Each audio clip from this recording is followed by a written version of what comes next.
Assalamualaikum warahmatullahi wabarakatuh. Innal hamdalillah nahmaduhu wa nasta'inuhu wa nastaghfiruh wa na'udzu billahi min shururi anfusina wa min sayyiati a'malina may yahdihillahu fala mudilla lahu wa may yudlil fala hadiya lahu. Asyhadu an la ilaha illallah wa asyhadu anna Muhammadan 'abduhu wa rasuluh. Allahumma shalli ala Muhammad wa ala alihi wa ashabihi ajma'in, amma ba'du. Yang kami hormati Bapak Sekretaris Majelis Dikdasmen dan BNF Kabupaten Ponorogo, Sekretaris Lazismu PDM Ponorogo, Ustaz sinten? Pak Suyoto. Pak Suyoto, nggih. Pak Suyoto MA NPD, Pak Sekretaris Pak Mubarok. Nggih, alhamdulillah. Sering WA-WA-an, Pak. Tapi baru sekarang ini ketemu dengan Pak Suyoto ini terkait dengan masalah pencalonan kepala sekolah, masalah pendataan dan seterusnya. Alhamdulillah, Bapak Ibu sekalian, di siang hari ini kita bisa bertemu untuk bersama-sama. Tujuan utamanya ini sebenarnya untuk penyaluran program Bakti Guru. Cuman sebenarnya program Bakti Guru ini akan menjadi sebuah program yang tidak hanya sekedar memberikan fisik, tetapi juga memberikan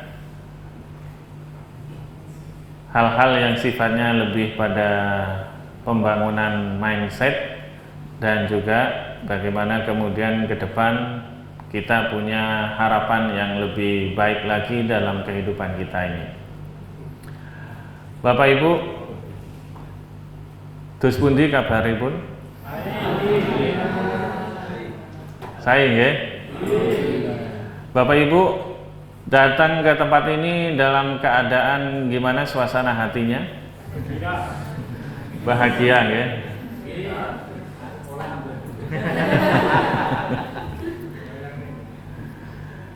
Bapak Ibu mendapatkan program Bakti Guru niki seneng napa mboten kira-kira?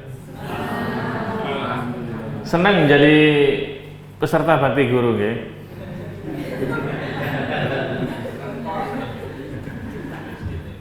Iya, program Bakti Guru niki Bapak Ibu dibuat oleh pimpinan wilayah Muhammadiyah Jawa Timur. Itu konsepnya setelah musyawarah wilayah di Ponorogo, dan kemudian menjelang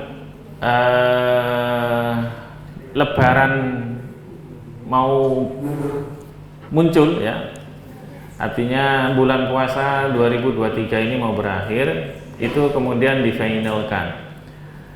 Kegiatan Bakti Guru ini dimulai dengan sebuah instruksi dari PWM, Bapak Ibu, untuk penyaluran zakat fitrah dan mal sekolah supaya bisa disalurkan melalui Lazismu PWM Jatim.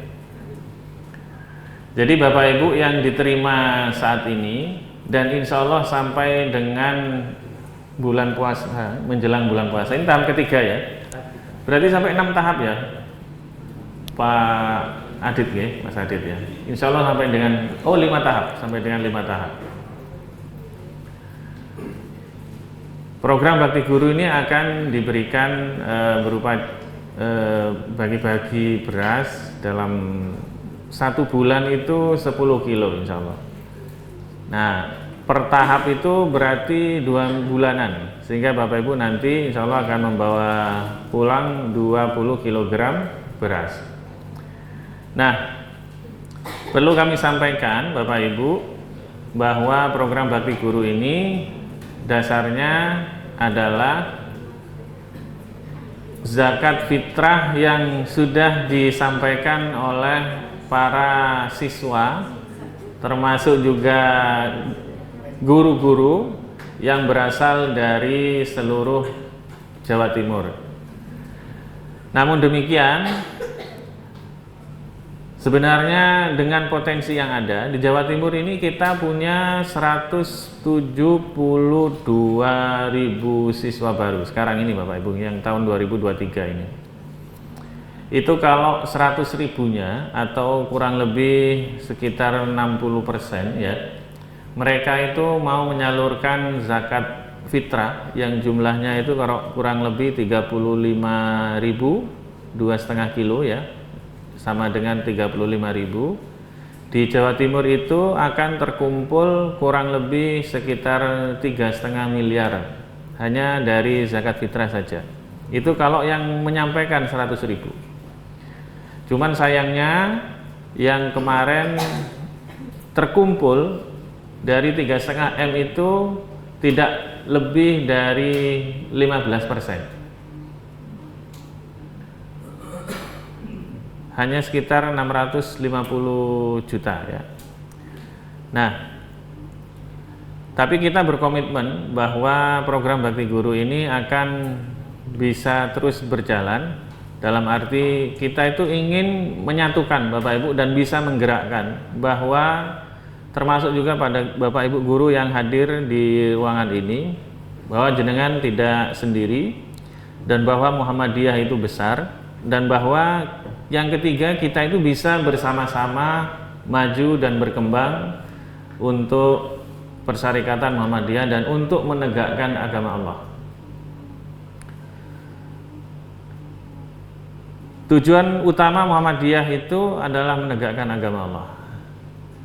Dan Bapak Ibu perlu ingat kembali bahwa hanya dengan menegakkan agama Allah, maka Muhammadiyah itu sampai saat ini itu masih terus bergerak. Amal usahanya masih tetap eksis. Padahal dulu waktu awal-awal berdiri, Kiai Haji Ahmad Dahlan itu ditentang, bahkan dikatakan kafir, ditolak kehadirannya di mana-mana. Tapi beliau betul-betul luar biasa dan gigih dalam menjalankan niatnya itu ya, keyakinannya untuk menegakkan agama Allah dan dengan bendera Muhammadiyah.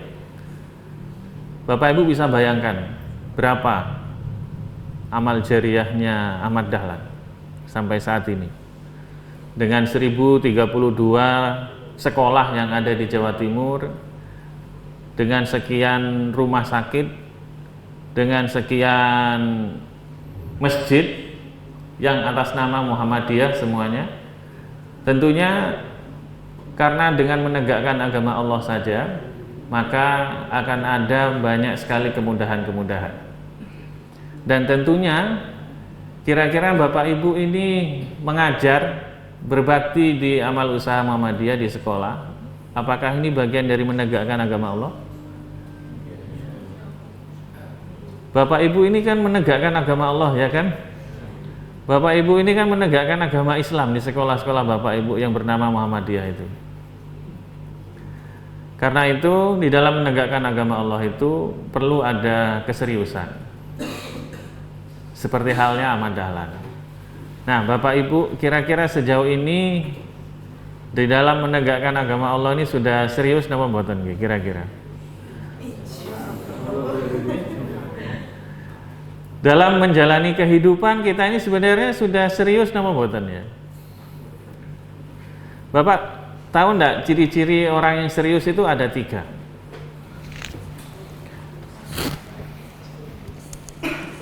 Ciri orang yang serius menegakkan agama Allah, orang yang serius dalam menjalani hidup, yang pertama itu justru adalah bahagia. Bapak Ibu sampun bahagia napa mboten selama menjadi guru, menjadi tendik? Tenang lah Bu, sekarang kok nggak kayak tadi suaranya, agak lemes sekarang suaranya. Karena orang yang tidak serius itu akan cenderung banyak mengeluh Bapak Ibu. Dia akan cenderung mudah sekali kecewa, mudah sekali bersedih, mudah sekali mengkhawatirkan sesuatu yang mungkin saja belum terjadi pada dirinya, tentang masa depannya, engkau nanti anak saya makan apa. Orang yang serius menegakkan agama Allah, apapun yang terjadi dia pasti akan bahagia dan tetap akan berusaha bahagia. Karena kalau sampai tidak bahagia, maka dia yang tadi itu akan mudah khawatir, nggak akan jalan, Pak. Ahmad Dahlan misalnya ya, mau berdakwah di Banyuwangi, khawatir nanti dengan keselamatannya dia, Bang, mau berniat saja nggak berani, Pak.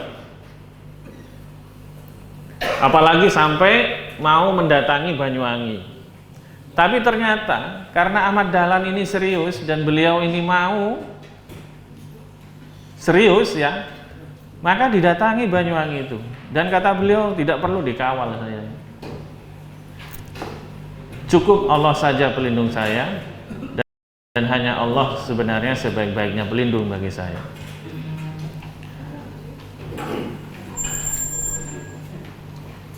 Alhamdulillah. Selamat datang Bapak Ibu semuanya.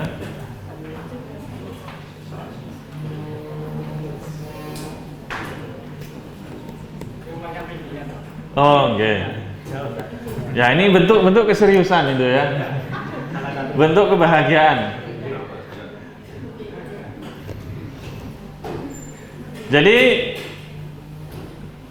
keseriusan itu yang pertama adalah bahagia. Kenapa bahagia ini menjadi suatu hal yang mendasar, Bapak Ibu? Bapak Ibu, sholat itu adalah ibadah wajib, betul kan? Inna sholata tanha 'anil fahsya'i wal munkar. Sesungguhnya sholat itu mencegah dari perbuatan keji dan mungkar. Bahwa sholat itu adalah tiang agama. Tapi Bapak Ibu tahu enggak bahwa ada satu surat di dalam Al-Fatihah, di dalam sholat kita itu, yang kalau tidak kita baca tidak sah sholat kita. Sholat kita tidak sah. Bacaan apa Bapak Ibu? Al-Fatihah. Berarti Al-Fatihah ini selalu dibaca di setiap sholat wajib sholat kita. Berarti ada berapa rakaat, Pak? Sholat kita berapa kali kita baca Al-Fatihah? 17 kali di 17 rakaat. Bapak Ibu ingat enggak bahwa yang kita minta pada Allah itu adalah ihdinas siratal mustaqim, siratal ladzina an'amta 'alaihim. Tunjukkanlah kami ya Allah ke jalan yang lurus. Jalan yang lurus itu bagaimana Bapak Ibu? Dijelaskan di ayat yang ke-7, yaitu jalan orang-orang yang Engkau berikan nikmat. Bapak Ibu, orang-orang yang diberi nikmat oleh Allah itu perasaannya gimana, Pak? Bahagia kan? Bukan ngeluh kan, Pak ya? Bukan sedih kan, ibu-ibu ya? Bukan khawatir kan? Tapi orang yang diberikan nikmat oleh Allah itu adalah mereka yang bisa merasakan kebahagiaan. Dan sebenarnya apakah yang kita terima sampai saat ini itu ada yang bukan dari Tuhan kita? Nah, wonten apa mboten Bapak Ibu? Apakah ada anak ini tidak berasal dari Tuhan kita? Nah, itu ada penjelasannya nanti. Tapi yang jelas 17 kali Bapak Ibu, dan mintalah padaku, Allah pasti akan mengabulkan, dan pasti akan saya kabulkan. Itu artinya Bapak Ibu, kalau Bapak Ibu meminta petunjuk atau hidayah dari Allah, maka sebenarnya Allah akan memberikan sebagaimana Allah berikan pada orang-orang yang sudah diberi nikmat oleh Allah, yaitu berupa kebahagiaan. Cirinya itu bahagia. Jadi kalau kita masih belum bisa bahagia, wah itu sudah tanda-tanda. Di dalam surat Ar-Ra'd ayat 29 disebutkan, walladzina amanu wa 'amilus solihati tuba lahum wa husnu ma'ab. Dan sesungguhnya, dan bagi orang-orang yang beriman dan beramal soleh, bagi mereka tuba ya, tuba lahum, bagi mereka itu adalah tuba, kebahagiaan. Kenapa tuba ini diartikan dengan kebahagiaan? Karena tuba itu di dalam sebuah hadis dalam tafsir Ibnu Katsir disebutkan adalah sebuah nama pohon di surga di akhirat nanti yang besarnya itu, andai kata seorang yang mengendarai kuda yang paling cepat dan mengendarai kudanya secepat mungkin dari ujung pohon yang menjadi teduhnya pohon itu, ujung pohon yang ke bawahnya itu akan menjadi teduh ya kan. Kalau dia berkuda dengan secepat mungkin sampai dengan ujung pohonnya ini yang lain, itu tidak bisa tuntas dalam waktu 100 tahun. Saking besarnya pohon ini di surga nanti itu. Dan baginya tempat kembali yang baik. Sehingga kalau kita menyampaikan bahwa kita ini menegakkan agama Allah dengan keimanan dan amal soleh, maka sebenarnya Bapak Ibu yang terjadi itu hanya ada kebahagiaan.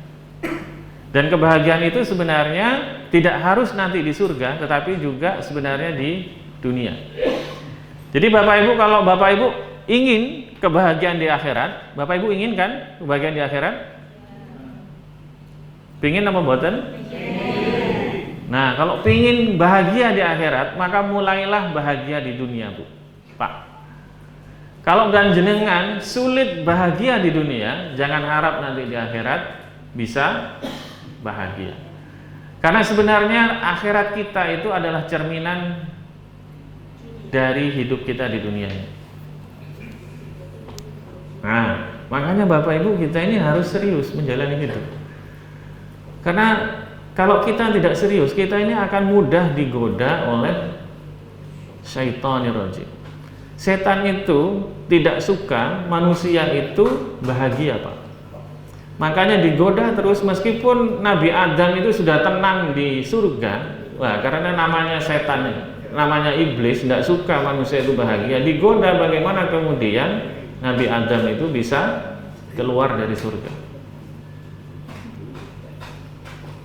Dan parahnya lagi, tidak cukup Nabi Adam keluar dari surga, tapi dia, iblis ini, minta izin pada Allah agar bagaimana kemudian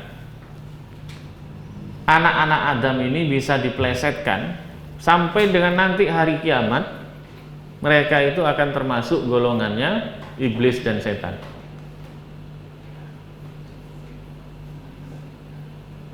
Jadi ini yang kemudian menjadi perhatian kita bersama, bahwa perjuangan kita ini tidak mudah kan Bapak Ibu ya. Tadi disampaikan ini yang barusan datang jaraknya berapa kilo Bapak Ibu dari sini? Oke Bapak, yang baru datang tadi, terakhir datang 32 kilo. Oh, itu kalau dihitung dalam jam berapa lama Pak? 1 jam. Pakai sepeda motor nopo doka? Sepeda motor dalam keadaan seperti sekarang panas-panas itu kira-kira mudah nopo mboten Bapak? Makanya kalau Bapak Ibu tidak bahagia, itu namanya tidak serius. Makanya bahagia itu bagian dari keseriusan, karena nggak gampang Pak berjalanan 32 kilo misalnya ya. Dari sekolah Bapak Ibu datang ke kantor PDM ini di tengah panas-panas terik matahari seperti sekarang ini, setan itu gampang sekali menggoda Bapak Ibu. Lah lapo teko gitu kan. Panas-panas kayak ini apa mana beras 10 kilo. Ada saja bagaimana cara setan menggoda, dan apalagi cara setan menggoda itu yang paling utama sebenarnya menggeser niat kita Pak. Menggeser niat kita melakukan hal-hal baik lillahi ta'ala, tapi hanya untuk beras 10 kilo. Kan begitu, gampang sekali kan Bapak Ibu ya. Bapak Ibu datang ke tempat ini, itu lillahi ta'ala, bismillahirrahmanirrahim, atau hanya untuk beras 10 kilo?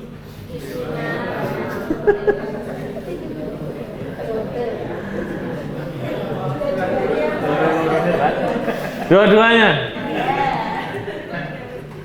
Ya, semoga Allah meridhoi kita ya kan. Wa ma khalaqtul jinna wal insa illa liya'budun, dan tidak kuciptakan jin dan manusia kecuali hanya untuk beribadah pada saya, padaku. Dan syarat menjadi ibadah sebuah perbuatan itu hanya dikerjakan lillahi ta'ala. Tidak boleh karena urusan yang lain, Pak.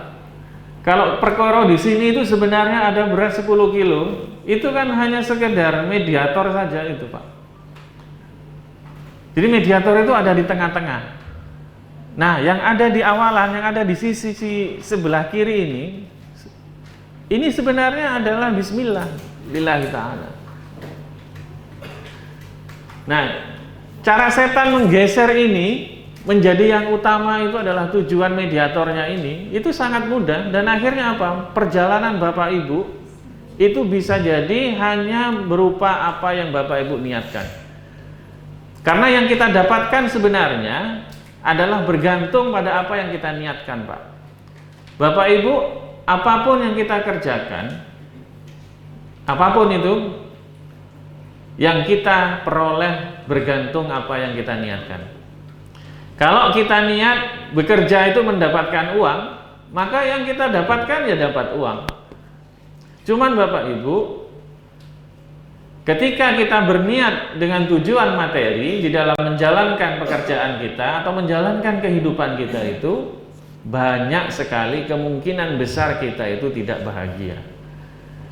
Karena materinya yang didapatkan itu ternyata tidak sesuai dengan yang diharapkan. Betul pengen dapat uang, tapi ternyata gajinya gak entuk sampai 500.000 sakulan. Padahal beras wis mundak. Leres sama boten, Pak? Tiap akhir bulan Bapak Ibu sering kecewa apa sering bahagia menerima slip gaji?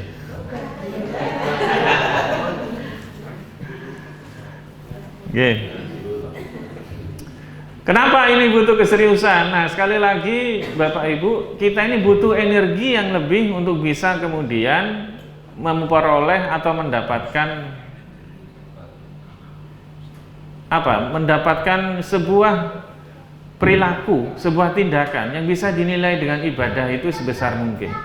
Di tengah kondisi yang sulit Bapak Ibu, di tengah keterbatasan yang Bapak Ibu miliki, ya, Bapak Ibu kita ini butuh banyak energi. Dan energi ini Bapak Ibu kulaannya dari mana? Inilah yang kenapa kemudian bahagia itu membutuhkan keseriusan, karena butuh banyak energi dan harus dikulak secara terus-menerus agar kemudian Bapak Ibu punya banyak energi untuk ngajar dengan baik. Jadi tidak hanya ngajar saja ketemu dengan siswa. Bapak Ibu hadir sebagai tenaga admin misalnya ngeladeni orang, kan beda orang yang bahagia dengan tidak bahagia itu, Pak. Ketemu dengan siswa, apa Pak? Itu ciri orang yang nggak bahagia itu, Pak. Sama-sama bertemu dengan siswa ngajar, tapi beda dengan orang bahagia. Assalamualaikum warahmatullahi wabarakatuh. Bagaimana kabarnya anak-anak sekalian? Kayak gini nih, kalau orang nggak punya energi nggak bisa, Pak. Koniku telat. Ketemu murid langsung didoding. Awakmu itu gak entos dadi wong. Wis disalahno. Wong tuwekmu iku ya gak entos dadi awak.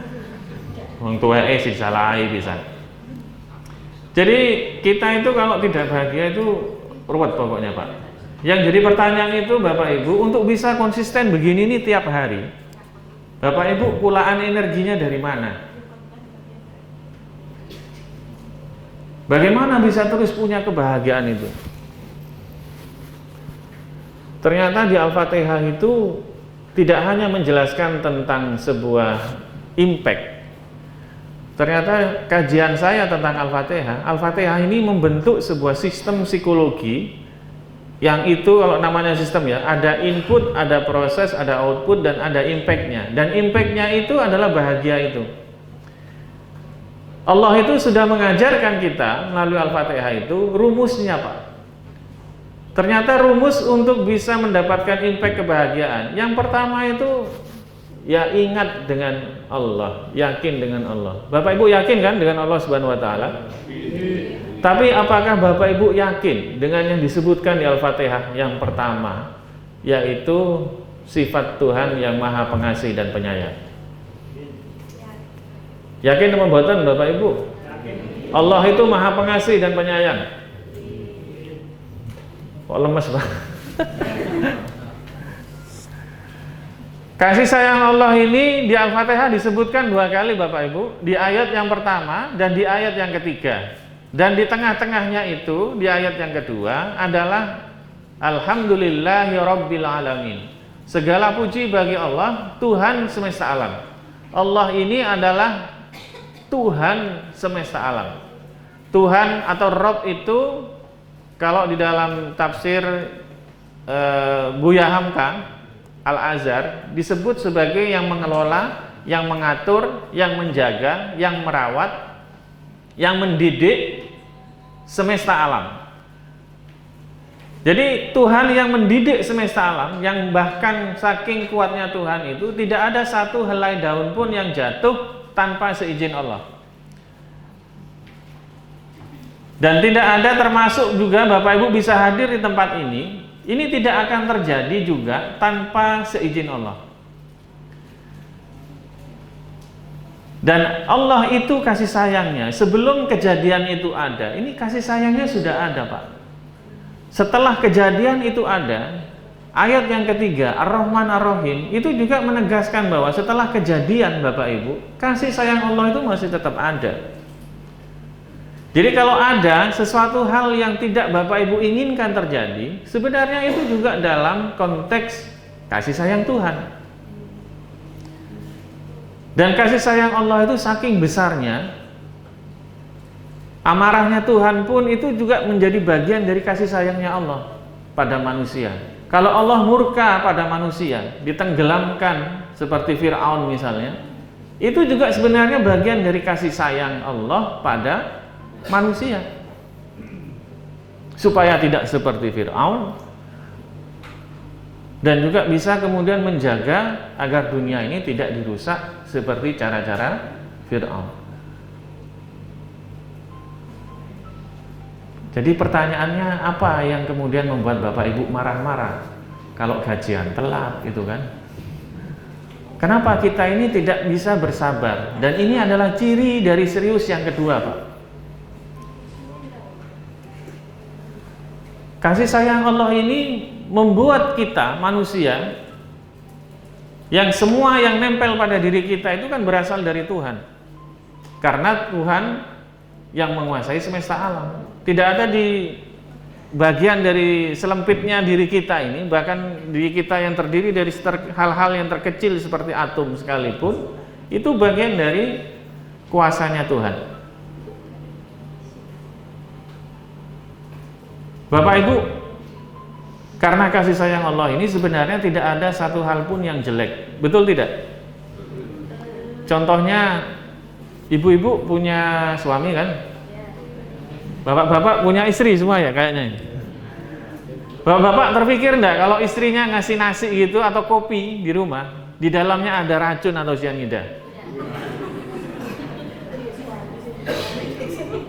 Kenapa tidak sampai terpikir ada kejelekan di sesuatu hal atau di semua hal yang diberikan oleh istri Bapak Ibu? Karena cinta. Karena Bapak Ibu yakin, karena Bapak Ibu percaya bahwa istri Bapak Ibu punya kasih sayang. Kalau Bapak Ibu yakin dengan kasih sayang itu, seharusnya tidak ada sabersit pun dalam pikiran kita itu pikiran yang negatif tentang Tuhan kita. Apalagi Bapak Ibu sampai menyalahkan Tuhan setiap kejadian buruk yang terjadi pada kita. Betul tidak nih Bapak Ibu ya? Jadi seharusnya Tuhan itu dengan Maha Pengasih Penyayangnya itu jauh lebih pengasih dan penyayang daripada istri kita atau ibu kita atau orang tua kita sekalipun. Dan tidak mungkin Tuhan itu akan memberikan yang jelek-jelek pada kita nih Bapak Ibu. Dan semua yang nempel kita ini semuanya berasal dari Tuhan. Istri, anak, properti, termasuk pekerjaan kita ini Bapak Ibu, sebagai guru, sebagai tendik di sekolah madrasah Muhammadiyah. Ini adalah bagian dari ketetapan Allah yang disebut dengan takdir, karena sudah terjadi, Pak. Takdir itu bagi kita, semua hal yang sudah terjadi itu namanya takdir, Pak. Dan di situ pun ada kasih sayang Allah. Bahkan karena kasih sayang Allah juga, tidak ada satu jari atau kaki yang tertusuk duri sekalipun, itu tidak ada kasih sayang Allah. Justru dengan tertusuk duri ini, dosa-dosa kita diampuni loh, Pak, sama Allah itu. Makanya kalau Bapak Ibu sakit, jangan bilang astagfirullah dulu, innalillahi dulu, alhamdulillah dulu, Pak. Jadi apa yang menjadi alasan kita untuk tidak bahagia itu kan? Yang kedua adalah apa yang membuat kita untuk tidak bersabar ketika menghadapi situasi yang sulit. Sabar ini apa? Ketika kita ini bahagia Bapak Ibu, maka Bapak Ibu punya banyak energi untuk melakukan hal-hal baik. Setuju kan? Seperti misalnya Bapak Ibu bertutur kata yang sopan dan santun pada anak-anak, pada tamu, itu butuh energi yang tinggi, Pak. Kita itu sebagai manusia pada dasarnya itu kalau ingin sesuatu kan pasti ingin cepat. Jadi kalau ingin ngatur anak-anak itu supaya cepat itu kan biasanya kita menggunakan amarah ya. Tapi dengan sopan santun kita itu mau menyampaikan itu pada anak-anak kita, itu sebenarnya juga butuh energi. Untuk berbuat baik itu, Pak, intinya itu butuh energi. Dan itu berasal dari kebahagiaan tadi itu. Sehingga Bapak Ibu, orang sabar itu artinya apa? Orang sabar itu adalah orang-orang yang tetap mau berbuat baik meskipun situasinya sulit, dengan hati yang bahagia. Jadi kalau Bapak Ibu menjadi guru yang sabar, itu artinya apa? Ibu bisa bekerja sebagai seorang guru meskipun situasinya sulit, tapi ibu-ibu tetap mau berbuat baik di sekolah tersebut, mau datang tepat waktu, mau ngajar anak dengan baik, mempersiapkan RPP, modul ajar, pulang tepat waktu gitu ya. Dengan hati yang bahagia, itu definisi sabar, Pak. Kalau Bapak Ibu kemudian menghadapi situasi sulit, diam, hatinya itu sedih, kecewa, atau mungkin khawatir, bahkan bisa takut, atau kemudian bisa jadi marah-marah, itu namanya diamnya Bapak Ibu itu bukan sabar tetapi ngempet, Pak. Ngempet itu akan mendatangkan yang namanya komplikasi. Jadi kalau Bapak Ibu ketemu, saya pikir di ruangan ini sehat-sehat semua ya, karena tadi bahagia itu. Mungkin ada tetangganya yang mengalami komplikasi, barangkali beliau terlalu sering ngempet berlama-lama. Ngempet itu apa? Menahan marah dan bersedih hati. Ini di dalam Al-Quran itu ada contohnya, Pak. Komplikasi karena menahan marah dan bersedih hati atau alias ngempet ini, Pak. Ini adalah ceritanya bapaknya Yusuf, Nabi sinten, Pak? Bapaknya Yusuf. Kok Daud sih, Pak? Nabi Yakub. Nabi Yakub itu ketika dikabari bahwa Yusuf itu meninggal, kan dibawa sama saudara-saudaranya kan, dikabarkan meninggal, dan kemudian dibawalah pulang ke rumah, baju-bajunya yang robek dengan darah yang berlepotan. Beliau itu sangat sedih dan menahan marah sama anak-anaknya. Bersedih karena kehilangan Yusuf, tetapi marah dengan anak-anaknya tidak bisa. Kebetulan waktu itu sebelum adanya Rasulullah SAW, Allah tidak mengajarkan kalimat istirja.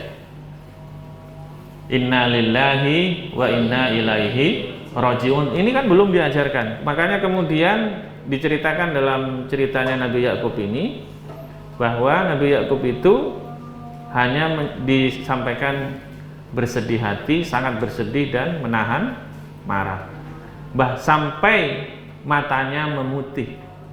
Nah, ini bentuk komplikasinya, Pak. Ini komplikasi fisik ini, Pak. Jadi kalau Bapak Ibu ada orang darah tinggi, kencing manis, diabetes, encok, pegelinu, rematik, asam urat, gampang kali muncul itu bisa jadi karena dia terlalu banyak ngempet. Tapi juga terlalu banyak mengekspresikan amarah, ini juga tidak baik. Karena yang diajarkan oleh agama itu tentang marah itu Bapak Ibu, seperti halnya yang dicontohkan oleh Nabi Musa, ketika dia marah maka dia segera meredakan amarahnya. Dan kemudian dikumpulkan kembali luh-luh Taurat. Jadi Bapak Ibu, serius yang pertama bahagia. Serius yang kedua adalah sabar. Jadi orang-orang yang dalam keadaan situasi sulit masih tetap bersabar, masih tetap mau berbuat baik, nah itulah yang insya Allah adalah bagian dari orang-orang yang sabar. Saya ini masih berusaha untuk bersabar nih Bapak Ibu. Masih sama-sama belajar kita ini.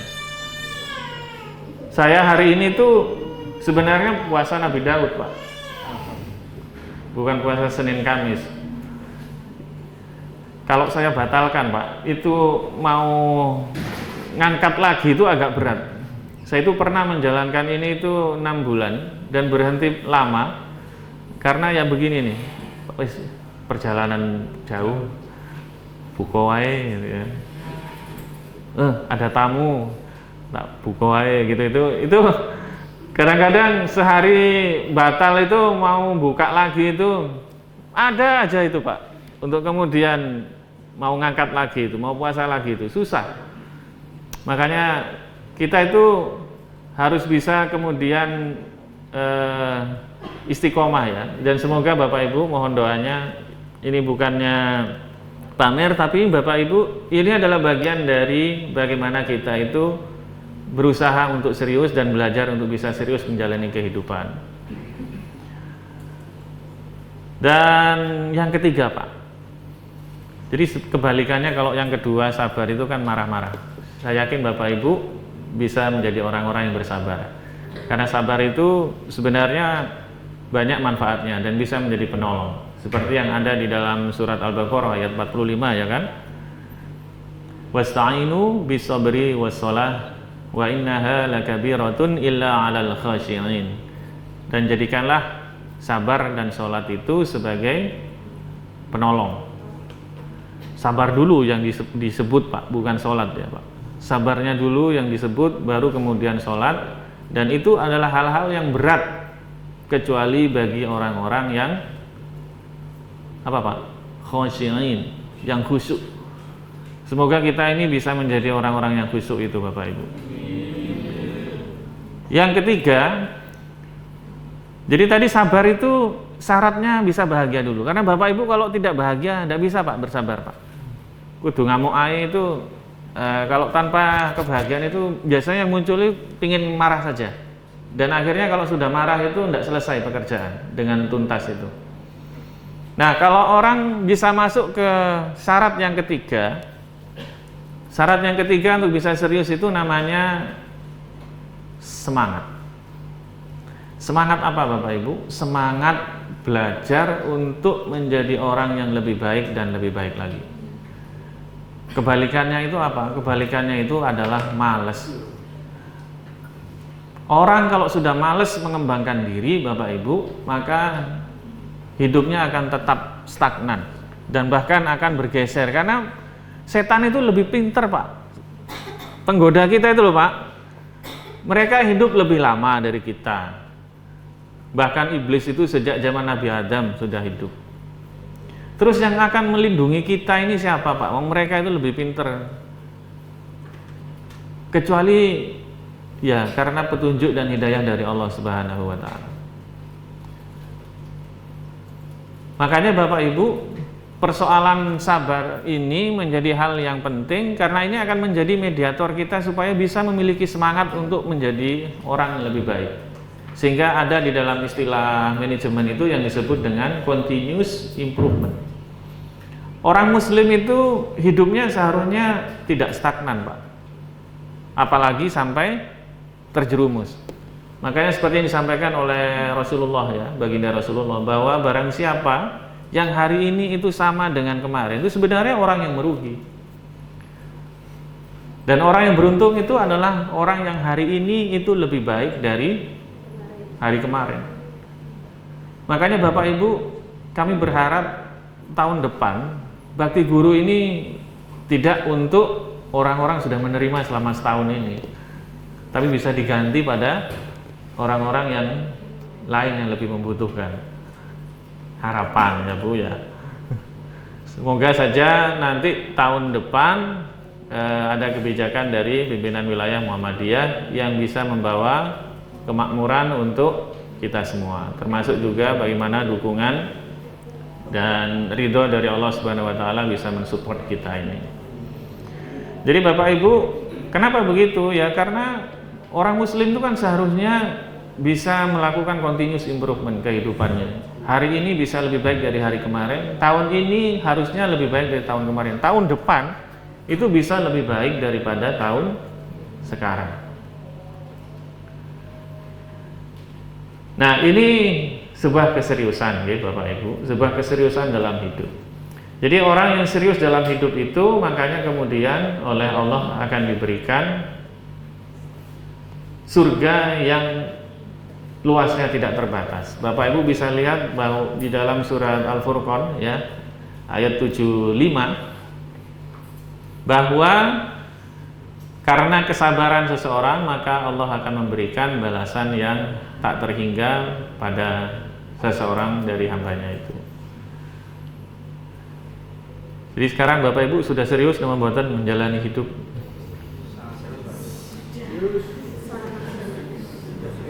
Bapak Ibu mau serius membuatan menjalani hidup. Bapak Ibu mau serius membuatan menjadi guru di Muhammadiyah. Bapak Ibu napa serius napa mboten menjadi tendik di Muhammadiyah? Nah, kalau serius berarti akan selalu bahagia, akan selalu sabar, dan akan selalu punya semangat untuk menjadi guru dan tendik yang lebih baik daripada sebelumnya. Sakit nggih Bapak Ibu? Gimana perasaannya sekarang?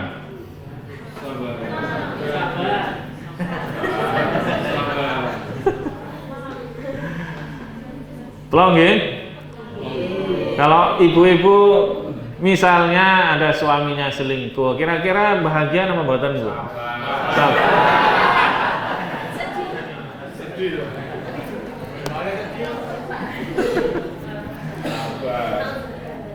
A'udzubillahi min dzalik.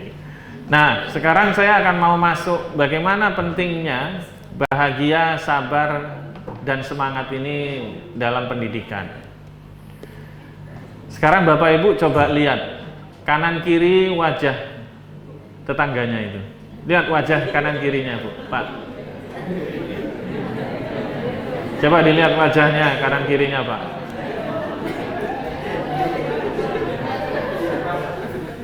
Gimana Pak rasanya Pak? Kalau punya teman, sahabat yang orangnya selalu bahagia, tapi sabar dan punya semangat yang tinggi untuk menjadi lebih baik. Kira-kira rasanya gimana Pak? Punya sahabat kayak gitu Pak?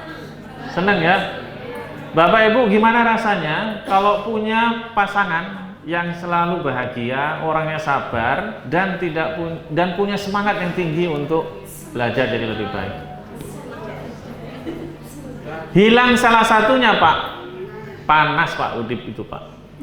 Punya orang yang bahagia, pasangan yang bahagia ya, yang selalu ceria orangnya, tetapi ngamuan. Nah, gimana orang bahagia bisa ngamuan itu ya? Kan tidak mungkin biasanya ya. Gimana rasanya kalau Bapak Ibu punya orang yang bahagia, orangnya sabar, tapi males Pak. Bojone apa Bu kalau gitu Bu? Bojone itu sabar, bahagia, tapi malesan. Terus pun dirasanya Bu. Panas Pak. Hidup itu kalau sudah kehilangan salah satu dari 3 emosi ini, itu nggak akan sempurna. Dan kita itu hidup itu mencari kesempurnaan ini. Kalau yang terjadi, kalau kita Bapak Ibu punya putra nih Bapak Ibu nggih. Kalau Bapak Ibu punya putra dan putri yang senantiasa bahagia orangnya, sabar orangnya, dan punya semangat yang tinggi untuk belajar, rasanya gimana Pak punya anak? Nah, inilah yang disebut dengan baiti jannati, itu ada di sini Pak. Baiti jannati panjenengan itu ada di perasaan bahagia, sabar, dan semangat yang ada di setiap hati, di setiap wajah di dalam rumah kita. Sekarang pertanyaan berikutnya saya bawa ke yang lebih luas. Kalau ini ada di dalam sekolah, kalau Bapak Ibu melihat ini di kepala sekolahnya, terus pun di Bapak Ibu, kepala sekolahnya selalu bahagia, sabar, dan semangat orangnya, kira-kira gimana lingkungan sekolahnya? Luar biasa.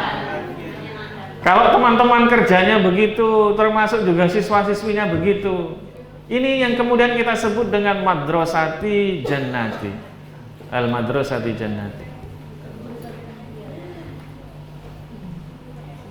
Gimana?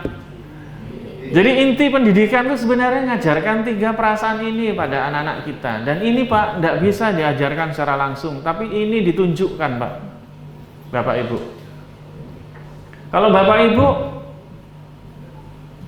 menjadi seorang atasan, punya bawahan yang selalu bawaannya bahagia, dikasih tugas apapun, alhamdulillah bahagia, sabar menyelesaikan, menjalankan dan menyelesaikan, dan punya semangat untuk memperbaiki kerjaannya Pak. Gimana rasanya punya karyawan kayak gini? Langsung dipromosikan Pak. Jadi tidak ada orang yang sebenarnya jika senantiasa bahagia, sabar, dan semangat ini akan menjadi orang yang bangkrut. Dia akan terus menjadi orang yang sukses. Dan ini yang kira-kira Bapak Ibu cita-citakan pada putra-putrinya dan murid-muridnya, ya kan? Bapak Ibu ingin agar muridnya bisa menjadi orang yang sukses, putra-putrinya ingin menjadi orang yang sukses. Maka ini yang kemudian seharusnya ditunjukkan pada putra-putri kita, Pak. Jangan jadikan situasi dan kondisi kita itu menjadi beban dalam hidup kita, membuat kita menjadi tidak serius menjalani hidup, dan justru akhirnya malah yang datang adalah murkanya Tuhan. Pertanyaan selanjutnya, apakah menjadi bahagia itu harus menjadi sugih, Bapak Ibu? Kira-kira orang miskin tidak punya apa-apa bisa tidak bahagia? Apakah harus orang yang sempurna fisiknya untuk bisa bahagia? Kira-kira orang cacat bisa tidak bahagia, Bapak Ibu? Bapak Ibu mungkin sangat sering melihat orang yang tidak punya tangan, bahkan tidak punya kaki juga, masih bisa tetap menikmati hidupnya. Dan mereka bisa bahagia. Dan bahagia itu artinya apa Bapak Ibu? Termasuk orang yang tidak punya status apapun, itu bisa bahagia. Bisa sabar, bisa punya semangat untuk menjadi orang yang lebih baik. Dan kalau sudah begini apa artinya Bapak Ibu? Sukses itu tidak hanya dimiliki oleh orang-orang yang kaya, oleh orang-orang yang punya status, dan oleh orang-orang yang punya properti yang banyak, punya status yang tinggi. Bapak Ibu yang ada di ruangan ini itu bisa menjadi orang-orang yang sukses kalau Bapak Ibu kita ini bisa istiqomah menjaga kebahagiaan, menjaga kesabaran, dan menjaga semangat belajar untuk menjadi orang yang lebih baik. Sakit gitu Bapak Ibu? Nah, itu pentingnya menjadi orang yang serius. Jadi Bapak Ibu tidak hanya menjadi bahagia saja, kenikmatan itu tidak hanya Bapak Ibu nikmati sendiri saja, tapi kenikmatan itu bisa Bapak Ibu sebarkan pada suami Bapak Ibu. Bapak Ibu akan bisa sebarkan kepada anak-anak Bapak Ibu, putra-putri, siswa-siswa Bapak Ibu, sehingga yang membuat sekolah kita ini maju dan berkembang, Pak. Bukan sekolah yang banyak konflik, bukan sekolah yang banyak tukaran, Pak. Tapi sekolah-sekolah yang di dalamnya itu ada kebahagiaan, ada kesabaran. PPDB tahun ini sedikit. Kalau guru-gurunya senang dengan sekolah, sabar untuk menyelesaikan bagaimana kok PPDB ini bisa sedikit, dan kemudian dengan semangat dipelajari untuk bisa memperbaiki kehidupan, sehingga tahun depan bagaimana caranya agar PPDB ini bisa meningkat. Maka Bapak Ibu, insya Allah solusi itu akan datang. Karena yang menjamin Bapak Ibu untuk bisa sukses itu bukan Bapak Ibu sendiri, tapi Allah. Allah yang maha pengasih penyayang, Allah yang menguasai semesta alam. Dan di Al-Fatihah itu ada sifat Tuhan yang ketiga yang jangan sampai kita lupa, bahwa Allah itu Malik Yaumiddin, penguasa hari pembalasan. Yang mengatur segala macam akibat itu adalah Allah Tuhan kita. Dan yang menguasai waktu itu adalah Allah Tuhan kita. Setiap yang dikerjakan oleh manusia pasti akan dibalas oleh Allah. Bahkan sebesar biji dzarrah sekalipun itu pasti akan dibalas oleh Allah, Pak, Bapak Ibu. Jadi apapun yang Bapak Ibu kerjakan oleh Tuhan itu akan dibalas dengan berkali-kali lipat, minimal 10 kali lipat, Bapak Ibu. Jadi kalau Bapak Ibu mengabdi menegakkan agama Allah di sekolah Muhammadiyah, kalau tidak sukses, kita perlu evaluasi terhadap diri kita sendiri. Kita mulai mengevaluasi bagaimana kita bahagia di tempat kerja kita. Bekerja di tempat Muhammadiyah itu kan banyak ujiannya. Tapi kalau masih tertarik dengan P3K, dengan menjadi PNS, lah terus yang ngurusi Muhammadiyah siapa? Yang mengurusi anak-anak yang punya keterbatasan itu siapa yang bisa membuat mereka bisa seperti itu? Jadi kalau kita kemudian menjadi tidak sukses, kita perlu evaluasi pada diri kita. Jangan-jangan kita ini masih belum bahagia dengan tempat kita mengabdi, masih belum bersabar dengan tempat kita mengabdi untuk kemudian mengeluarkan kreativitas, inovasi, sehingga kemudian sekolahnya bisa maju dan berkembang. Dan ini butuh semangat Bapak Ibu untuk kita itu mempelajari bagaimana kemudian situasi di tempat lain, supaya kita ini bisa lebih baik dari mereka. Setuju nggih Bapak Ibu? Setuju. Jadi inti dari kehidupan itu ya sebenarnya ya bahagia, sabar, dan semangat. Saged nggih Bapak Ibu? Semoga dengan ini Bapak Ibu akan bisa memberikan sebuah energi baru, damai sekolahnya, tapi mencerahkan sekolahnya setelah ini. Mari bersama-sama yang ada di ruangan ini yang berasal dari sekolah yang sama, Bapak Ibu, kita kembangkan kebahagiaan ini, kesabaran ini, dan juga bagaimana semangat belajar untuk menjadi yang lebih baik ini kita tularkan terutama pada keluarga kita, pada rekan-rekan kita di sekolah, sehingga ini akan menjadi daya tarik juga bagi wali murid. Ternyata sekolah madrasah Muhammadiyah di Ponorogo ini menyenangkan, sehingga tidak ada lagi istilah sekolah kurang murid, Bapak Ibu. Karena pada dasarnya yang diinginkan, diharapkan oleh orang tua itu ya kebahagiaan anaknya. Mereka pulang punya anak-anak yang sabar, tapi punya anak-anak yang semangatnya tinggi untuk menjadi orang yang lebih baik, untuk menjadi orang-orang yang serius menjalani hidup. Dan dengan demikian Bapak Ibu, kita semua ini bisa menjadi hamba Allah yang sukses. Sukses tidak hanya di dunia tetapi juga di akhirat kelak. Mungkin itu yang bisa kami sampaikan. Terima kasih. Assalamualaikum warahmatullahi wabarakatuh.